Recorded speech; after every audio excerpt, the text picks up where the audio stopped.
এক সময়ের কথা, শানুপন্থ কোনো কাজে শহর গিয়েছিল। শহর থেকে ফেরত আসার সময় সন্ধ্যা হয়ে গেছিল, সূর্য ডুবে গেছিল। তখনই শানুপন্থ রাস্তাতে কিছু উজ্জ্বল দেখতে পায়। আরে, এ কি পড়ে আছে? এ তো খুব চমকাচ্ছে। আরে, এটা তো চিরুনি, কিন্তু এটা এত চমকাচ্ছে কেন? শানুপন্থ ভাবনায় পড়ে গেল। তারপর সাহস করে চিরুনিকে উঠিয়ে নিল। আরে বাহ সানু, তোর তো লটারি লেগে গেল। এ তো সোনার চিরুনি। বাহ বাহ, লটারি লেগে গেল। আজ তো জানি না কার কপাল ফেটেছে যে এই চিরুনিটাকে এখানে ফেলে গেছে। শানুপন্থ খুব খুশি ছিল আর ওই চিরুনিকে উঠিয়ে ঘরে নিয়ে গেল। ওটা জাদুই চিরুনি ছিল। যেই ওই সোনার চিরুনি দিয়ে চুল আঁচড়াতো, ও সেই জাদুই শয়তানি চিরুনির দখলে চলে যেত। জাদুই শয়তানি চিরুনি নাম করা শাকচুন্নির ছিল, যে লোকেদের ফাঁসানোর জন্যে সোনার চিরুনিকে ছেড়ে দিত, আর সে লোভে এসে উঠিয়ে নিত আর নিজের চুল আঁচড়ে নিত। তো ওই শাকচুন্নির গোলাম হয়ে যেত। আরে, আজ তো আমার বউ খুব খুশি হয়ে যাবে। রোজ অভিযোগ করে যে আমি ওর জন্য কিছু নিয়ে যাই না। তারপর ঘরে পৌঁছে আরে ভাগ্যবান, ফুলমতি কোথায় আছো? তাড়াতাড়ি এসে দেখো আমি তোমার জন্য কত দামি উপহার এনেছি। আরে কি হয়ে গেল? কেন গলা ছিঁড়ছ? কোন তীর মেরে এসেছো আজ? হ্যাঁ, আরে, তুমি দেখে আমাকে চুমু খেয়ে ঘুরবে যদি আমি দেখিয়ে দিই তো। যখনই দেখি রাগই করতে থাকো আমায়। আজ আমি তোমার সব অভিযোগ দূর করে ফেলবো। ফুলমতি আবার সোনুর কাছে যায়। এসো, আমার কাছে তো এসো একটু, তারপরে দেব তোমার উপহার। যখন দেখো ভালোবাসা ছেয়ে থাকে তোমার মাথায়। কখনো কাজকর্ম করে নাও, না হলে। আরে আমার সুন্দরী, এই দেখো সোনার চিরুনি। ফুলমতি খুশি হয়ে, আরে এ কি সোনার চিরুনি? এটা কত উজ্জ্বল! তারপর ফুলমতি চমকে যায়। সত্যি সত্যি বলো, কোথাও কোনো বিপদ ডেকে আসনি তো? আরে সোনা মোনা, কখনো তো আমার ওপরে বিশ্বাস রাখো। এই সোনার চিরুনি তো আমি রাস্তায় পড়ে থাকতে পেয়েছি যখন আমি ঘরে ফেরত আসছিলাম। আচ্ছা, তাহলে ঠিক আছে। এখন আমি সবাইকে জ্বালাবো। নিজের সোনার চিরুনি দিয়ে চুল আঁচড়ে গ্রামের সব বউ জ্বলবে আমার থেকে, দেখবে তুমি। হ্যাঁ, কিন্তু সামলে রেখো, সোনার কিন্তু এটা। তার পরের দিন ফুলমতি স্নান করে ওই সোনার চিরুনি দিয়ে ঘরের বাইরে নিজের চুল আঁচড়াচ্ছিল। আরে ফুলমতি, এটা কিরকম চিরুনি যে এত উজ্জ্বল? আরে আরে কি বলবো, আমার স্বামী আমাকে এত ভালোবাসে যে আমার সুন্দর চুলের জন্য সোনার চিরুনি নিয়ে এসেছে। হ্যাঁ। লীলাবতীর কিছু ভালো লাগে না, কিন্তু সে কিছু না বলে নিজের ঘরে চলে যায়। তারপর রাতে ফুলমতি আর সানুপান্থ যখন শুয়েছিল, ফুলমতি হঠাৎ ঘুম থেকে উঠে যায় আর শাকচুন্নির রূপে বদলে যায়। আর চোখ সবুজ আর চুল লম্বা কালো হয়ে যায়। ফুলমতি শানুপান্তের গলা টিপতে লাগে।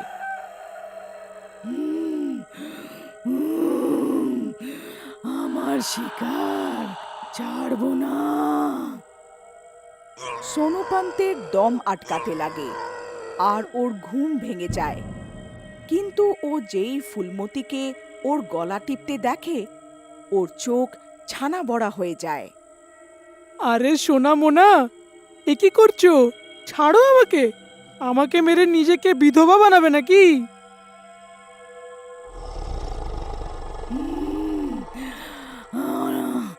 অনেক দিন পরে শিকার করার সুযোগ পেয়েছি। আজকে ছাড়বো না, আজকে ছাড়বো না। সানুপান্ত বুঝতে পারে না যে কি চলছে।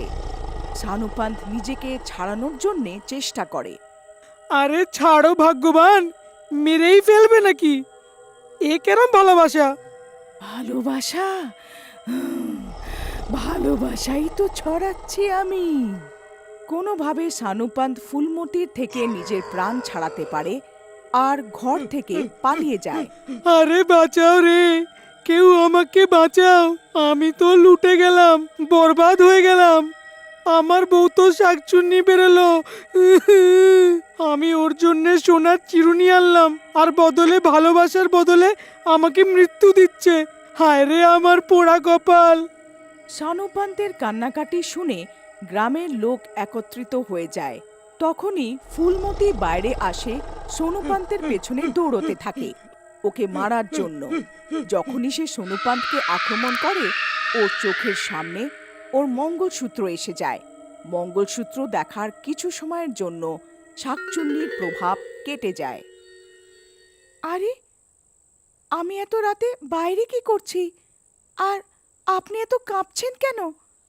এত ভয় কেন আপনি? সানুপান্ত থেমে যায় আর বলে, তুমি তো আমার গলা টিপে আমাকে মেরেই ফেলতে আজ, যদি আমি বেঁচে বাইরে না আসতাম তো। তখনই বাইরে দাঁড়ানো লীলাবতী এইসব দেখে বোঝার চেষ্টা করে। ও বুঝতে পারে যে ভুতুড়ে ছায়া শুধু মঙ্গলসূত্রের পবিত্র শক্তির জন্যে চলে গেছে, কিন্তু যে কোনো সময় ওই ভূতের ছায়া ফুলবতীর উপরে আবার পড়তে পারে। লীলাবতী দৌড়ে সোনুপান্তের কাছে যায়। সানুপান্ত দাদা, আপনি ফুলমতির গলায় পড়া মঙ্গলসূত্র ওর চোখের সামনেই রাখুন, আমি এক্ষুনি আসছি। তারপর লীলাবতী দৌড়ে ফুলমতির বাড়ি যায় আর ওই সোনার চিরুনি নিয়ে আসে। এদিকে ভুলে সোনুপান্তের হাত থেকে মঙ্গলসূত্র পড়ে যায় আর চিরুনিওয়ালি শাকচুন্নি আবার ফুলমতির ওপরে এসে যায়। তোর কি মনে হলো বেঁচে যাবি আমার থেকে? না সোনা, না, তোর মতো লোভীর খোঁজ থাকে আমার। তারপর হঠাৎ ফুলবতীর নজর লীলাবতীর হাতের ওপর পড়ে। ফুলবতী রেগে, এই মহিলা, তুই সোনার চিরুনি ছেড়ে দে, না হলে তুইও আমার থেকে বাঁচতে পারবি না। বাঁচতে চাস তো আমার সোনার চিরুনি থেকে দূরে থাক। ফুলবতীর ভয়ানক রূপ দেখে সব গ্রামের লোকের হাত পা কাঁপতে শুরু করে। এই শাকচুন্নি, তুই কেন ওর পেছনে পড়ে আছিস? কি চাস তুই? ফুলবতীর শরীর ছেড়ে দে। এখন তুই আমাকে বলবি যে আমি কি করি? তোর এত সাহস যে এই মানুষ সোনার চিরুনি দেখে লোভে পড়ে গিয়ে সেটাকে উঠিয়ে ঘরে নিয়ে এসেছে। এখন ওর বউ আমার দাসী হয়ে গেছে। আরে শাকচুন্নি বোন, তোমার চিরুনি ফেরত নিয়ে নাও, কিন্তু আমার বউকে ছেড়ে দাও। আমি তোমাকে কথা দিচ্ছি, আজকের পর কোনোদিনও লোভ করব না। আমি কি করে মেনে নি যে লোভ করা ছেড়ে দিবি? আমার স্বামীও দিব্যি দিয়েছিল যে ও লোভ করা ছেড়ে দেবে। ওর সাথে আমার প্রাণের শত্রু হয়ে গেল আর আমার প্রাণ থেকে হাত ধুতে হলো। এক এক করে লোভীদের মেরে ফেলবো।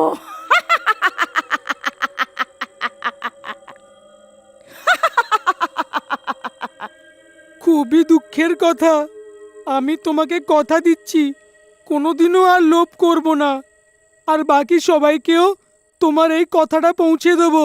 তারপর সব গ্রামের লোকেরা মিলে শাকচুন্নির গুলাম ফুলবতীর থেকে ক্ষমা চায় আর দিব্যি দেয়। আরে তুমি তোমার চিরুনি নিয়ে নাও আর ফুলমতির শরীর ছেড়ে চলে যাও। সোনুপান তার গ্রামের লোকেদের কথায় সত্য দেখে ওই শাকচুন্নি নিজের চিরুনি নিয়ে নেয়। সবাইকে শিক্ষা দিয়ে ফুলবতীকে মুক্ত করে দেয় আর রাতের অন্ধকারে কোথাও ছুমন্তর হয়ে যায়।